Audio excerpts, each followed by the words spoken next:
이때도 말 엄청 많았어요. 인텔이 헥사코어 만들 수 있는 기술력을 충분히 가지고 있는데 라이젠 나오니까 그제서야 대응했다. 이런 이야기 정말 많았습니다.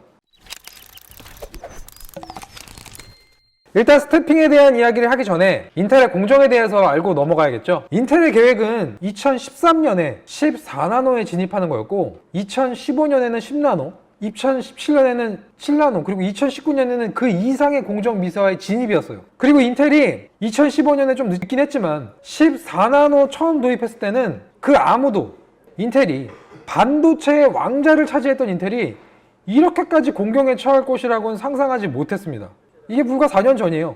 2015년까지만 해도 무슨 외계인 사진 같은 거 봐도요, 우리가 흔히 하는 농담이 있었어요. 외계인 사진 보고 인텔에 납치당한 외계인이 탈출한 사진이다. 아마 우리가 외계인을 최초로 만나게 된다면 그건 아마 인텔 덕분이다.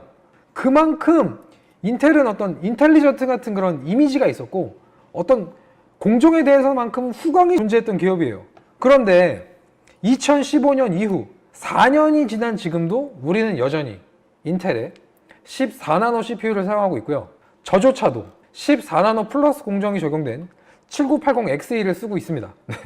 게다가 이게 한시적인 그런 문제가 아니에요. 당장 올해 안에 메인스트림 CPU에 10나노가 적용되어 나온다고 인텔이 공언을 한 것도 없고요. 뚜렷하게 확정지어서 언제 10나노 CPU를 만나볼 수 있다 라고 말한 것이 아직 없습니다. 물론 파트너사라든지 SA 업체라든지 솔직히 말씀드리면 저희 같은 미디어 대상으로는 추가적으로 무언가 정보를 주는 것이 있을 수 있겠지만 일반 소비자나 대중에게 공개한 내용이 전혀 없다라는 거예요. 결국 10나노 공정 진입 시기가 아직 불투명하다는 것이 경쟁사가 공언한 7나노 CPU의 등장에 비해서 상대적으로 뒤처져 보일 수 있는 부분이기 때문에 앞으로 시장을 바라봤을 때는 살짝 우려스러울 수밖에 없는 그런 부분이라는 겁니다. 물론 AMD가 추구하는 그 멀티다이 솔루션보다 인텔이 추구하는 원칩, 그러니까 모놀리식 다이의 솔루션이 이 공정상의 난이도가 훨씬 높기 때문에 개선점을 찾는 게 쉽지는 않았을 것이라고 생각은 돼요. 일단 한번 연도별로 인텔의 메인스트림 등급의 CPU의 공정 미세화 진척도를 한번 확인해 보면 2015년에 14나노로 브로드웰이 나왔고요. 그리고 그 이후에 스카이레이크에서도 똑같이 14나노로 적용돼서 등장을 했습니다. 물론 같은 공정임에도 클록이 브로드웰 때보다는 개선이 돼서 나왔어요. 그리고 2017년에 KB레이크, 여러분들 잘 아시는 7700K가 나왔고 이 제품은 14나노 플러스 공정이 적용돼서 6700K보다 조금 더 높은 클록을 보여줬습니다. 그리고 2017년 CPU 시장에 경쟁을 몰고 이것이 등장했죠. 뭘까요, 여러분? CPU 시장에 경쟁을 몰고 온 이것, 인텔 천하이던 CPU 시장에 등장한 멀티코어 폭격기 라이젠이죠. 라이젠이 8코어 16스레드로 등장하면서 인텔이 어떤 대응을 하기 위해 수년 만에 메인스트림 CPU의 코어 숫자를 4개에서 6개로 늘리고 14나노 플러스 공정이 적용된 8700K 커피레이크를 출동시킵니다. 이때도 말 엄청 많았어요. 인텔이 헥사코어 만들 수 있는 기술력을 충분히 가지고 있는데 라이젠 나오니까 그제서야 대응했다. 이런 이야기 정말 많았습니다. 어찌 보면 맞는 말일 수 있어요. 인텔이 기술력이 정말 없었다면 불과 2년 새에 4코어에서 6코어로 6코어에서 8코어로 이런 급진적인 향상을 이뤄낼 수 없었을 겁니다. 하지만 기업도 이윤을 추구하는 곳이다 보니까 막연히 자신들이 가지고 있는 기술력 전부를 내놓으려고 하지 않아요. 그건 시장을 선도해야 할 위치라던가 더 많은 주목을 받아야만 하는 위치에서 나올 수 있는 전략들이고, 사실 시장의 1위 업체의 경우에는 더 이상 넘어서야 할 대상이 존재하지 않게 돼버리면 매너리즘에 빠진다거나 또 다른 먹거리 산업에 눈길을 돌리는 경우가 태반입니다.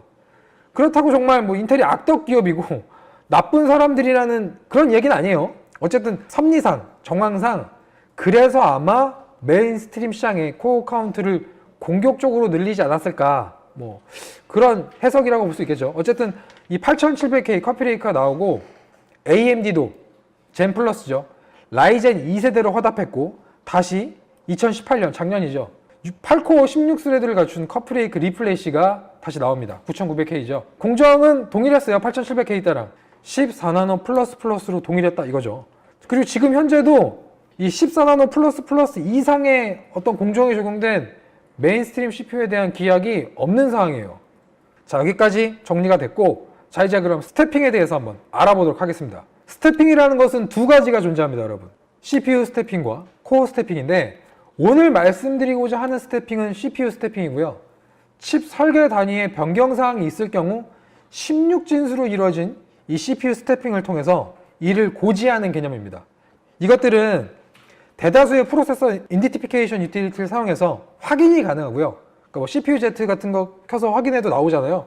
그게 P0인지 R0인지 알파벳과 숫자의 조합으로 구성이 돼요. 예를 들면 A0부터 시작해서 마이너 업데이트의 경우에 뒤에 넘버링을 변경해서 A1, 메이저 업데이트의 경우에는 앞에 알파벳을 바꿔서 A0에서 B0이라는 형태로 변경해서 표기가 됩니다. 대부분은 알려진 버그에 대한 픽스라던가 공정상의 어떤 생산 프로세스가 개선되었을 때 이런 것들이 변경이 되는데 스태핑 변경은 인텔의 구형 코어 프로세서에서도 많이 적용된 전례가 있어요. 이게 한두 번 있었던 일이 절대 아닙니다. 그리고 스태핑이 변경이 되면 그 직접 회로 내 트랜지스터 로직 구조가 변경이 돼요. 또는 로직을 영향하는 레이어 변경 등이 적용이 되고요. 그래서 이러한 변경점들로 인해서 더 낮은 작동 전압이 확인되는 경우가 있고, 그리고 오늘 방송 썸네일에도 제가 한번 예고를 드렸는데 썸네일에서 언급했던 오버클럭이 더 잘 되는 오버헤드 룸이 더 개선되는 그런 경우도 있습니다.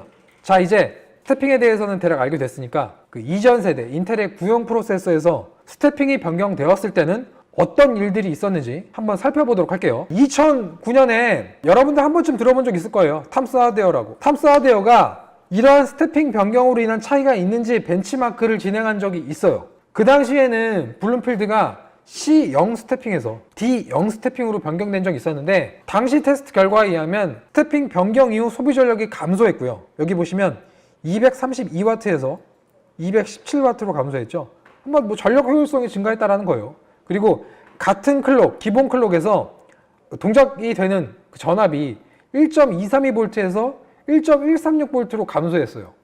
한마디로 말씀드린 대로 더 낮은 작동 전압의 구동이 가능해졌다는 겁니다. 그리고 오버클럭 자체도 개선됐고, 사실 근데 탐스 하드웨어의 그 테스트로는 클럭 자체가 그다지 엄청 드라마틱하게 올라간 건 아니었고 한 150MHz 정도 올라간 그런 것들이 지표로 확인이 됐어요. 결국 지금 루머처럼 돌아다니고 있는 인텔의 R0 스태핑 역시 이런 식의 변화를 몰고 올 수 있다는 것은 가망이 없는 얘기가 전혀 아닙니다. 그리고 이런 전례가 한 번만 있었던 것도 아니에요. i7 920 같은 경우에는 스태핑 변경되면서 여러분들 그 보편적인 오버클럭 수치 말할 때 우리가 국민 오버라고 말하잖아요. 그게 3.7GHz에서 4.0GHz 정도로 격상된 적이 있고요. Q6600 같은 경우에도 B3에서 G0 스태핑 변경 이후에 이러한 국민 오버 수치가 3.1에서 3.4GHz 정도로 개선된 적도 있습니다.